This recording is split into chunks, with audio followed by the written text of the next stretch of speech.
એકલા દાડમ છે. હે તો ઈ દાડમ નું ઝાડ અમારું કહેવાય. અમિત તે ન્યા કચરામાં દાડમ ના દાણા નાખ્યા થા. હવે ખોટું હું બોલો? દાડમ ના દાણા કોઈ થોડું નાખી દે? ઈ આને ઓય બાપા દાડમના દાણા નાખી દા અને ફાલનું જ્યુસ બનાવ્યું.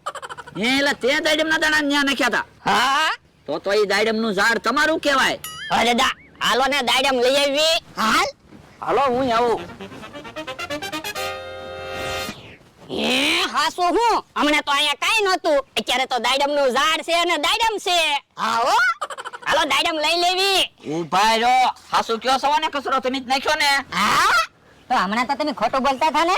ઓલા દાદા બીતા ને આપણે બે જણા સેવી ટીકમ ને પોગી રહેવું. હા ઉભો રે, એલા બાંધવાનું નો હોય. બકુલભાઈ મને મૂકી ગયો. ટીકમ હમણાં ભોળા દાદા ને ઠીબી નાખશે. એલા તમે પાડોશી